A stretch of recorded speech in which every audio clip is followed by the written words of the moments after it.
here. Actually, that was just a test to see how long Shy could do. Thank you, guys. No, this is my second time at Fringe, and I feel like every time I try to do Fringe, I get cursed somehow. But was anybody at the shows that I did in 2022? Yeah. Do you hear the tone in his voice? He was not proud of it at all. Yeah, I was there. Do you remember the venue that we did? It was in a basement, and they had a show right above us, playing music the entire time. And I was there for an entire month. And I asked the first day, I'm like, hey, there's music upstairs. They're like, yeah, you're gonna have to deal with that for the whole month. So literally, I had a nervous tick by the end of my Edinburgh, and I was like, let's get that show. And that really changed me, because after that, I went back to the United States, and I got stronger. Is that a baby? Oh yeah, that's. Oh yeah, throw in a baby. Why not? You know what I mean? Okay. Well, nice to meet you too. Yeah. Were you in my show? Not possible. Huh? Not possible. Not possible. But anyways, yeah. No, I mean, this. I'm always late to a show, but like I'm never late for my set. This was the first time I've ever been late to my set, and my service just disappeared as I was calling an Uber. Then I tried to call a Bolt, and they were just like, no. So I just started walking. I was literally 30 minutes away walking. I just started walking, and finally my service worked, so I called the Uber. And then I was in the Uber, and even the guy was like I was stressing out, and then to hear the Uber driver like curse the traffic like relaxed me. You know what I mean? He's like, I never seen traffic like this shit. I was like, oh shit, okay, yeah, cool. So we're both being cursed. But anyways, enough about that. My name's Zoran Mamdani.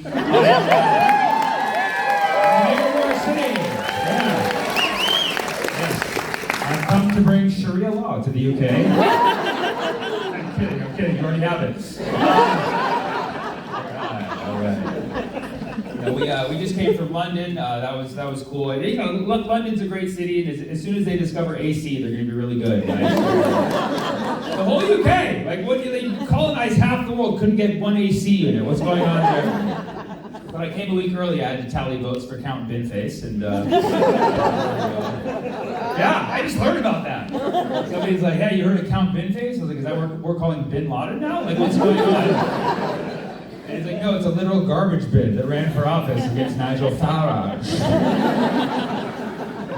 and I know the race is over, but he got 10,000 votes. That's incredible. 10,000 votes to break the system. Yeah. I think you should be proud of that. You live in a place that, we're a little garbage bin. We'll get 10,000 votes. Because in my country, he got 60 million.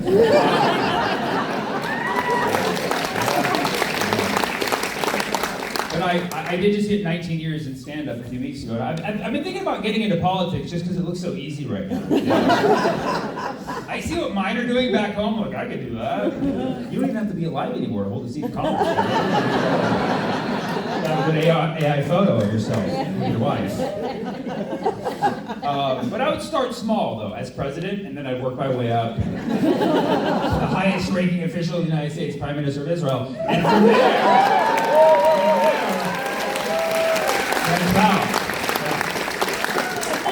I actually think that I could win presidency, because in the United States, you just need a slogan and a hat. I got the slogan. It's a very simple slogan. It's just Sammy Obeid, not a pedophile. So, pretty catchy. Because what can I say? I listen to the people, and that's what they want right now. Ask Americans, like, what do you want in a leader? Somebody who's not a pedophile would be really nice. But it's so rare. I actually learned when I did Edinburgh in 2022 when I was here, I learned that you guys pronounce it pedophile, or some of you do. That caught me off guard. Never heard that pronunciation, because when I did Fringe in 2022, I was doing this bit where basically I was talking about the school shootings in America. We have a lot of them.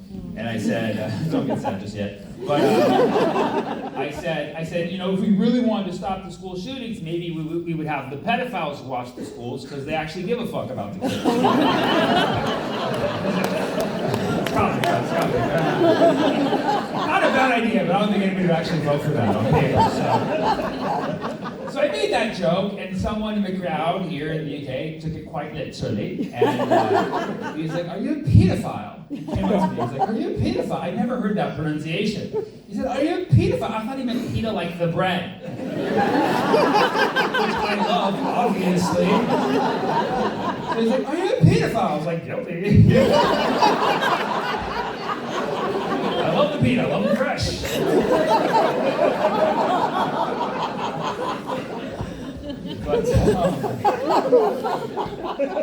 But yeah, 19 years in stand-up. My job before this, I was a math teacher for 6 years, and well, I left that behind because I didn't give a shit about the kids. You know? I'm not a pedophile. I had no business getting at that school, and yeah. So I'm basically on my first world tour these last few years, and my comedy show is in English. I do have to say that sometimes. Like, I went to the Netherlands. They're like, "Is your show going to be in Dutch?" I'm like, "I hope not."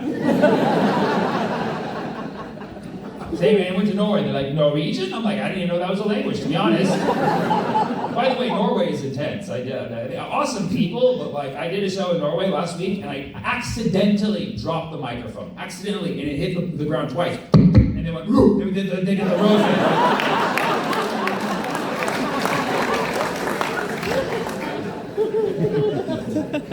I went to Lebanon for the first time last year. That was incredible. I visited family as well. And my cousin was like, "Sammy, why are all your comedy shows in English?" And I said, "Because I don't think Arabic would go over as well in Oklahoma." He's like, "But Sammy, English is the colonizer's language." And I was like, yeah, it is. English is the colonizer's language, but I did just hear you say "s'il vous plaît" 10 minutes ago. So can we just acknowledge that we have different colonizers? You know, I'm sorry that mine's the colonizer that won. You know, it's not my fault. Okay? Because that's the truth about the world. English is the dominant colonial language in the world. For now, ni hao. Ni hao. And I want to learn other languages, but it's, you know, when English is your first language, it's hard, you know, because, you know, the English is the easiest language to do, like, from sounds, you know. It's just, English is like, like that's it. You can do that, you can speak English. You go, "Oh," you already said an entire word of English. Other languages, you gotta use your throat, make noises with your mouth. You gotta do things, you know. And I want to learn other languages. It just takes time when you're, you know. So, you know, that's why I don't like when people like shame me for just knowing English, because it's like, I understand that English is the colonizer's language, but like if you sat me down and forced me to learn another language, like that's technically colonization. You know what I mean? So don't repeat the cycle, is what I'm saying. But I do like to consider myself a person who is against colonization. I mean, there's little things you can do actually to resist colonization, even in this modern era. For instance, I eat with my hands. Any hands eaters here? Hands eaters? Yeah. I mean, obviously it's like a brown cultural thing too, you know, but nobody taught me. When I was a baby, I just started using my hands right away. I was like, give me that. And I was like, ow, you know, but I always felt that like eating with the hands was like, it just made the food taste better. And like, that's the best way I could describe it. And so I did it. Yeah, I mean, I did it when I was like in high school, and people would be like, "You're so sloppy and messy. Why do you do that?" And I'd be like, "Because it makes the food taste better when you eat with your hands. If you know, you know." And then, yeah, right, the babies are there. Best joke I've heard all night. Smile at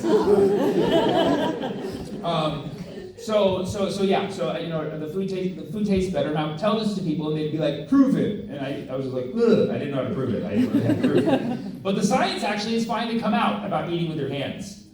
Yeah, the science is out. Have you heard of TikTok? Science app. You go home tonight, log on to your science app, and you'll see there's videos floating around that say that scientists have shown that there's thousands of little nerve endings in our fingertips that have a specific function of sensing what food you touch and transmitting a signal to your stomach to secrete digestive enzymes for that specific food. That's how intelligent our bodies are. So if you just like grab spaghetti, it's like triggering spaghetti. Palms are sweaty, want spaghetti, get ready, speak up, try. And then your body starts secreting all the enzymes from marinara, pasta, everything you need for that spaghetti, and it starts the digestion. It's an essential step, and that's why all you fork and knife motherfuckers get indigestion on a regular basis. You're bloated right now, you don't even know why. Some of y'all thought you were lactose intolerant. No, you gotta scoop the cheese, man. Grab it. I'm sorry, but celiac is not a real disease, okay? Don't be a pussy, I'm not a doctor, but try it. I just really think if more people ate with their hands, it would bring the world together, you know, and it'd be an act of resistance. Just, you know, just shamelessly just grabbing the food, normalizing, just going like this and going, fuck you, colonizer, you know? Shoot, normalize when somebody asks you for a kiss, you touch their lips first to make sure that it's gonna fly. You know, it's important. They say you gotta crawl before you walk, but you gotta finger before you eat. You know? Allow.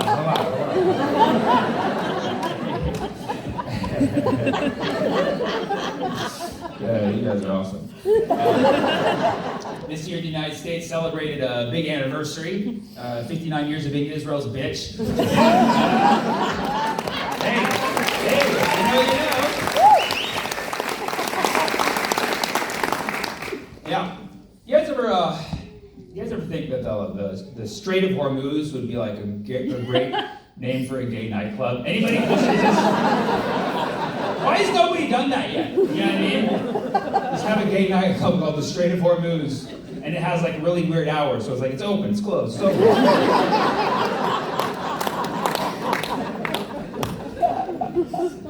Yeah, we have this you know, it's the wrong war going on. It's you know, and I don't know if you know this. You know, the United States is losing the war against Iran. Yeah. You know, yeah, I learned that from a Lego video.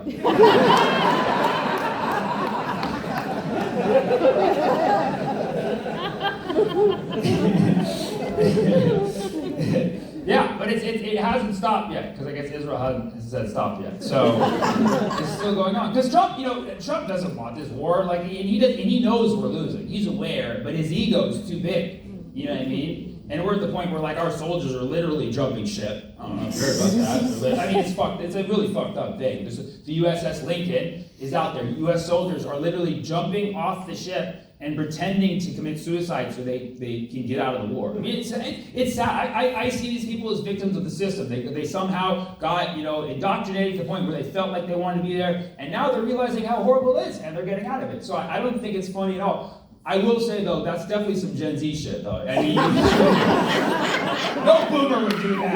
You know what I mean? We'd be like, I'm gonna tough it out and fight this war. I know it's for Israel, but I'm gonna do it. Gen Z's like, this war hits different.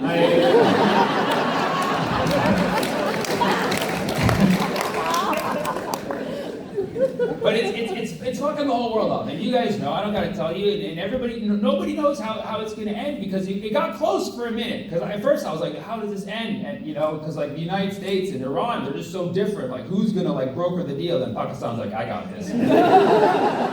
Pakistan put in all the work, and then they got a deal, and then the United States took it so seriously they sent their best, J.D. Vance, right? The fucking Pope killer. Put on his mascara, they wouldn't let him sit on the couch. This has been going downhill since. And it's like, I know what the solution is, but it's just, you know, it sucks that this is the solution, because we know Trump's ego is so strong. Like, the only way this ends is Trump declaring victory, right? And we already know it's not victory, you know? So really, the only way this ends, and I'm sorry, but I have to suggest it, is like, Iran, you gotta play dead. Yeah, you just like, oh my God, you got me! Oh my God, you win! Oh, so good. And then make a Lego video where you're like, that didn't happen.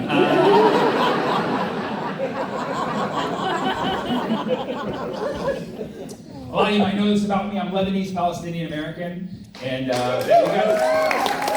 we got any Lebanese here? Lebanese? A couple? Oh, two? All right, cool. Palestinians? Any Palestinians in Scotland? All right, 3. I love it. Well, it's been a great few years for us. Obviously, if you've talked to Lebanese Palestinian people, well, I'll tell you the same thing. It's been a really rough last few years watching what's happening to our loved ones, you know, in the homeland, you know. At the same time, I would say we're all a bit surprised and delighted to see finally so many people in the world are finally waking the fuck up to things we've been talking about our entire lives. So thank you for that.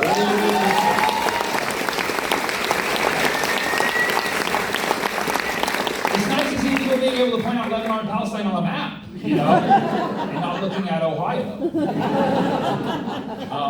And people are understanding that, Lebanon and Palestine have a historical significance. I mean, Lebanon is where the Phoenicians are from. The Phoenicians are the ones who created the alphabet that we all use. That one, yeah. You haven't heard the word Phoenician, I'll sound it out for you phonetically. Phoenician.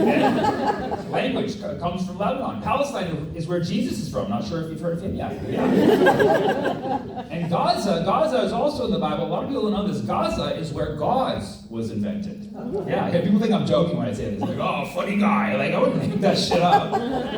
Gaza invented gauze in the 1600s. And since then, it's now in every single hospital around the world. It's probably saved hundreds of millions, if not billions of lives in the last few hundred years. So I was always like, why can't we just return the favor for this 2 million people who've literally created something that saved hundreds of millions of lives and is in every hospital around the world? It's gauze. And it's so simple, it stops blood flow. Before gauze, people were just like, fuck it, let me bleed, I'm gonna die right here. And gauze are like, you're being a little dramatic. Put on this gauze. And the gauze is mesh too, so the skin can breathe, but it also covers up the area so that bacteria can't colonize there.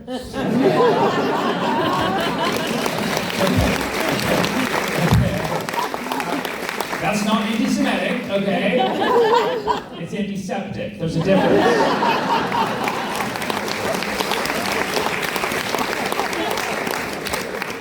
And it's nice to see people finally speaking out against the genocide that so many of our countries are supporting. At the same time, I feel like a lot of people are still a bit scared to speak out. They're afraid of being labeled things like anti-Semitic. And I tell people this. I tell people it's actually really simple. When you know that you're coming from a good place, when you know there's no hate, when you know you're not a hateful or bigoted person, you should always speak the truth because nothing wrong will happen if you speak the truth from a good place, okay? If you are a hateful, bigoted person, maybe shut the fuck up a little bit.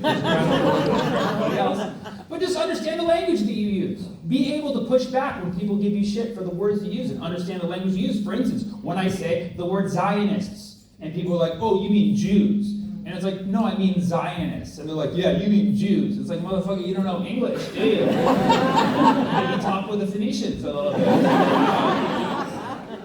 People still need to understand Zionist is a different word from Jews. It's not the same word. It's not the same word. First of all, they didn't need another word for Jews, okay? They have a lot of words. Okay, Zionist is something completely different. I understand this because I know Zionists and I know Jews. I know a lot of Jews. I love Jews. I'm a comedian. Half my friends are Jews, okay? How do you fucking think I do this business without knowing Jews? And that's why you never hear me spreading conspiracies like, oh, the Jews control the world, because I know a lot of broke-ass comedian friends who ain't controlling shit. You know what I mean? So that's why I don't spread that shit. But I understand the difference because I lived in Hollywood for 10 years, and I lived on a street corner where it was me and a bunch of other Arab folks. The other corner was all Orthodox Jewish. The other corner was all Armenian. I basically lived in Jerusalem. And Jerusalem was half Mexican. And I love going for walks in my neighborhood, and I love the Orthodox Jewish part of my neighborhood because it was so quiet and peaceful. These people, they would say hi, and then they'd move on with their life. They never asked me questions. That's when I realized I love Jews because they mind their own fucking business. That's literally the premise of Judaism. Jews do not come and knock on your door and be like, hey, want to be a Jew today? They literally don't do that. They're like, we're chosen, we're good. That's the premise. That's the premise. They don't knock on your door, hey, want to be a Jew? They don't do that. Zionists are the opposite. Zionists do knock on your door. They say, hey, can this be my house today? That's the fucking difference.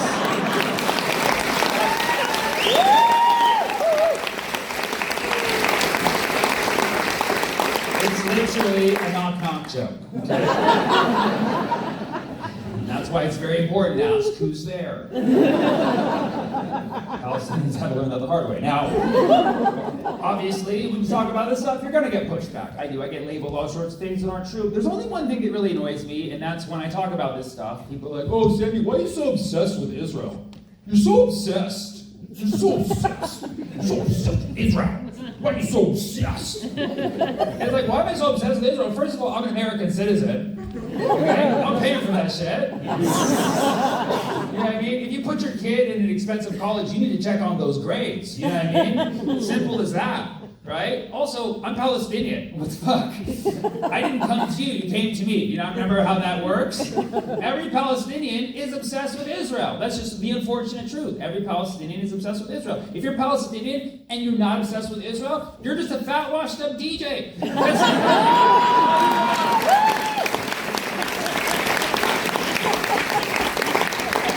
I'm talking about one person, not another one. DJ Colin,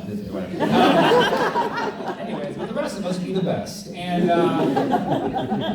yeah, it's annoying when people say I'm so obsessed, but it's like, at least I have an excuse. You know, this is my origin story. I can't even tell my family history without mentioning Israel like 10 times. My grandma, my teta, she grew up in Jaffa, Palestine until she was 19 years old. She left in 1948 during what was called the Nakba. Okay, during the Nakba, Israeli soldiers came and knocked on doors. They knocked on my grandma's door. They said, knock, knock. She said, who's there? They said, Nakba. Bad joke. But they then said, if you don't leave right now, we're going to kill you and your family. She's like, that's not a funny joke at all.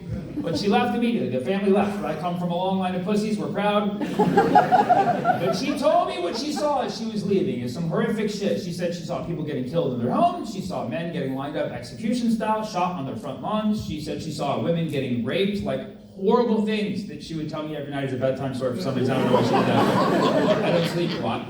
But the point is, it's her traumatic story. It's not my traumatic story. I never claimed to be the victim of this story. I only bring it up to point out that's why she had to leave Palestine. And she left Palestine, and she went to Lebanon, because it's right there, okay? And that's where she met my grandpa, and they convened. And made my dad. That's the halal way of saying it. They made my dad. And my dad grew up in Beirut, Lebanon, and he had a very different upbringing than me. I asked my dad what he did for fun when he was a kid. He was a little too honest with me. He was like, we would smoke hashish.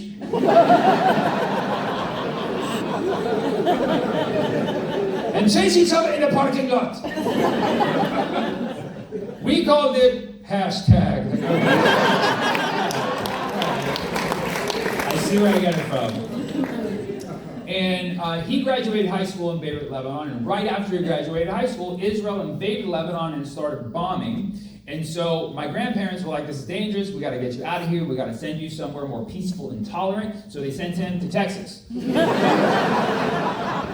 Only place with direct flights, I guess, I don't know. And so yeah, so he goes to Texas. He says he feels comfortable there, because they all have guns as well. And he meets my mom at UT Austin, and they convene. And now my mom was in Texas because she grew up there, because her dad is also Lebanese Palestinian, and he left Lebanon in 1948 because of the turmoil created by the creation of Israel. He said it was politically unstable, he did not feel safe, he had to get the fuck out, so he left. Also to Texas for some reason, I guess only place they had on brochures at the time. And he starts a medical practice in Dallas, Texas. He puts on a cowboy hat to be safe. And that's where he meets my grandma, and they convene. Now my mom's mom, she's half Italian and half white, which makes her white. Those are rules. And she's an interesting lady. She's about to turn 100 years old this year, and she's very savvy, very healthy. And, yeah. She's a short, old white lady with a thick Texan accent, but she loves Arabs. I mean, loves. That's why I'm here, right? She loves Arab culture, and her house is all free Palestine. Everywhere her house has free Palestine stuff all over, like in Texas too. Like the neighbors are like, well, that's interesting. You know, is it Christmas already? Red and green. And she reads a lot on the subject. She's currently going down the JFK was killed by Israel rabbit hole. Highly recommend it if you haven't looked into it. She calls me to update me too. She's like, it's a lot deeper than we thought. I'm like, I know. It was a big deal for them because my mom grew up in Dallas in the 1960s, which makes her a suspect in the JFK assassination. She was 10, but they all have guns, you know?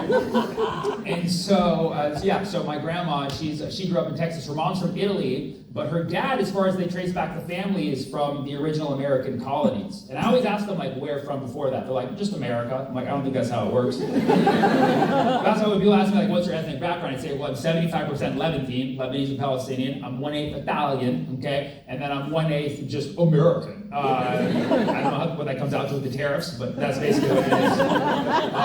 And it's a fun fact that I like to flex when I'm in the deep south, you know? Like, if the KKK ever comes up to me, I'm like, you don't know who the fuck you're talking to, boy. It was weird to learn that, though. When I was a kid, my grandma sat me down, she's like, you know, Sam, you have history in this country. You know, your great-great-great-great-grandfather fought in the Civil War. I was like, really? What side? She's like, it doesn't matter.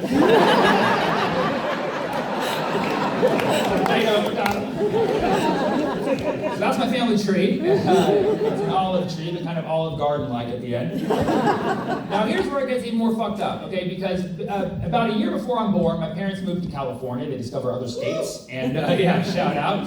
And they take their first, my mom takes her first ever trip to Lebanon. They go with my dad. So they take a trip together, and you know, it's a great trip. They have shawarma, you know, and they say they were eating some delicious shawarma one night in Lebanon, and Israel starts bombing in the middle of it. They're like, we didn't want this authentic. And it was a really bad bombing too. This was an incident in the early 80s where Israel bombed the Beirut airport, and the airport had to shut down. And so they were stuck in Lebanon for over a month during heavy bombing. My mom said it was the most traumatic month she ever lived through. My dad said it was a month. But they caught the first plane back they could, and I asked my mom what the date was when they flew back, and she gave me the date, and I kid you not, it was literally 9 months before I was born. Yeah. So if you can conceive, for whatever reason, that whole traumatic experience got them in the mood. Came back and had debriefing intercourse, or convening, I guess I should say. So it's in my DNA, is what I'm saying. Now here's where it gets even more fucked up, okay? About now 8 months into the pregnancy, about a month before I'm born, they take a trip back to Lebanon. Okay? I know a lot of you are like, what the fuck? But if you're Lebanese, you're like, sounds about right. Because, I don't know if you know this, the Lebanese are the most fearless people on the planet. They love their country, they don't want to be intimidated, they want to go to their country, rain or shine. So they're like, let's go finish this shawarma, okay? So they go, and basically a few days after they get there, Israel starts bombing again. It's like, you gotta check the schedule or whatever. And my mom said this time even more traumatic because Israel was bombing and I was kicking, right? She was getting attacked on two fronts. And she said it was synchronized, so Israel would go, and I'd be like, bloop, bloop, bloop, bloop. So I was technically part of the resistance. And she said what made it even more stressful was she was worried the airport would get shut down and they'd be stuck there and I'd be born there, which means I wouldn't get American citizenship. So she called the embassy, she's like, hey, I need something for my son. They're like, call back home. She calls back home, they're like, call the embassy. She's like, bruh. She plays phone tag with them for like a week. And this is back in the 80s where you either call or you show up, okay? So she shows up to the US embassy during heavy Israeli bombing saying like, hey, I need a certificate for my son. They're like, we're kind of fucking busy right now. And she's like, well, I can make it a lot worse. So why don't you just give me this? So they finally give her a permit that says Sammy Obeid will be a US citizen. She gets the fuck out of there and she's so proud of that. She got it framed. She shows it to me when she's mad. She's like, I did this for you. It's a running joke. She has it framed in her office. She's like, see, Sam, you're legal. I'm like, Mom, put it away. And then Trump became president. I'm like, keep it. I have it framed. I'm like, Fortunately, they didn't need to use it because they got on a plane back to California. And my mom said the situation was so stressful, as soon as they landed in California, I popped right out. That was the sound effect. Sorry, that's true. He's like, I remember that noise. So I popped right out, and I came out about 3.5 weeks early, almost a month early. The doctor said the stress from the whole situation induced labor like a month early. Yeah, so what I'm saying is, Israel even affected my zodiac sign. That's how fucking deep this is. Okay? I was supposed to be a Pisces. Alas, I'm an Aquarius. The bearer of bad news and water. And that's why people are like, why don't you get emotional when you tell stories? Because I'm not a Pisces. That's just how it is. Okay? I'm a cold, calculated, artistic, and somewhat autistic Aquarius. Okay? And that's why it's so annoying when people are like, why are you so obsessed with Israel? It's like, dude, it's my origin story. They pushed my grandma out, they pushed my grandpa out, they pushed my dad out, they pushed me out the womb 3 weeks early, okay? And it's like, I've experienced Israeli bombing. Yeah, once as a sperm and once as a fetus, so I know. And that's why it's so annoying. Why are you so obsessed? You should be flattered that I'm even bringing this up. because I don't like saying this. I don't like admitting it, but it's like, you want the truth why I'm so obsessed with Israel? It's because if it wasn't for Israel, I wouldn't exist. Oh, fuck.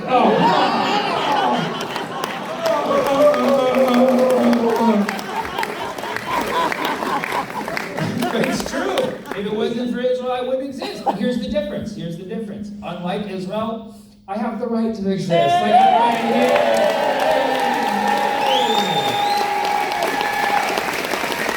You could say it's my birthright. Shai, what time is? It is... Take your time. As if we have... 6:36. 6:36. Perfect. All right. So I want to thank you guys so much for coming on to my show. This was awesome. I mean, I hope you guys had a good time so far. I love Scotland. I'm going to come back next year. If you're visiting from somewhere else, I'm going to come to your place and your house. I'm going to come to your house. I'm a Zionist. Knock knock. Yeah. I would love to see you guys again. This really is a special experience, like, you know, coming back to Edinburgh and actually selling out a show after years of strife.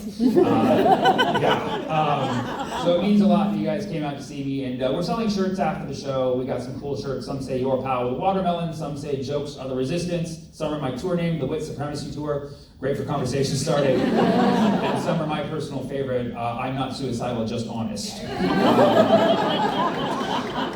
But I sincerely, and first of all, I'm so glad I made it today. I really didn't know if I was going to make it at some point. So thank you for bearing with us. And I just want to say sincerely thank you for discovering me, however you did it. I feel like a lot of you probably discovered me in the last 8 months, because that's when I've had the biggest boom in my career, because of a video that I posted at the end of last year. The video was about Erica Kirk.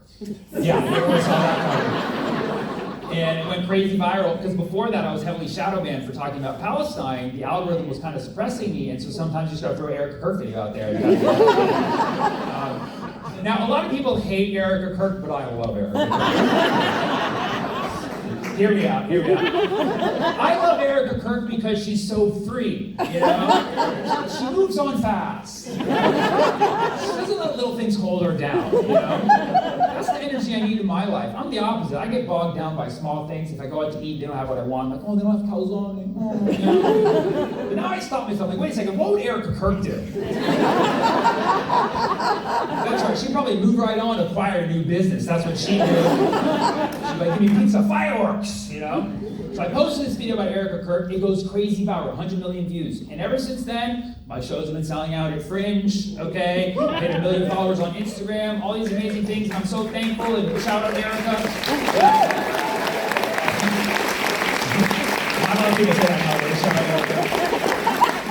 But I'll be honest with you guys, it feels a little bittersweet, the success, because the video was not only about Erica Kirk, it was also about Charlie Kirk, okay? Now, it was about the murder of Charlie Kirk. I'm gonna be honest with you guys, I was not a fan of Charlie Kirk, okay? I mean, he said a lot of things I didn't like, but I would never wish death upon somebody who I disagree with. I would never wish death upon anyone. Well, except two people you can probably think of who I'm thinking of. They're probably play fighting right now. But aside from those two lovers, I would never wish death upon somebody who I disagree with politically. And so when that happened to Charlie Kirk, for some reason I felt bad. Like I never gave him the benefit of the doubt. I saw he was evolving in his last few months. And I know this sounds corny, but it's like I like him now that he's dead. Okay, that sounded wrong. But what I'm saying is I see it differently, because here's how I see it now. Charlie Kirk, this guy, let's be honest, was probably killed by Israel. Yeah. Okay, like 100% probably, okay? And now as a Palestinian, I just find that very relatable. You know what I mean? I go to my cousins, you know? I don't like it that much. I would never wish that on. It was kind of like a martyr for the cause when you think about it. Yes, he spent a lot of his life talking shit about Palestinians, but then he was killed by Israel, so he died like one, full circle. You know what I mean? Like, Palestinians relate to that. We do. We relate. Like, we are Charlie Kirk. That's the Palestinian motto. We don't ban Charlie Kirk. Just sweet Charlie. But that's why this whole thing feels bittersweet now, because it's like I put that video out, unexpectedly goes viral. Now my shows are selling out, my merch is selling out. I have all these amazing people coming around to see me around the world, including babies, literal babies. And I'm so thankful for the success, and I'm really happy about it. But at the same time, like on the human level, I'm just being honest with you guys, it doesn't feel great knowing that this guy was killed, and relating to it, I get this big boost in my career. But that's why I love Erica Kirk.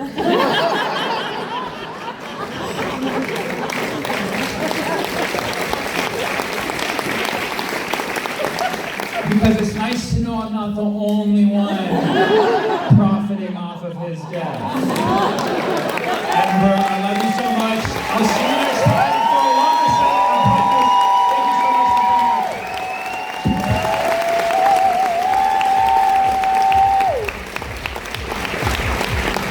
One more hand for Ty Sharma, everybody. Ty Sharma.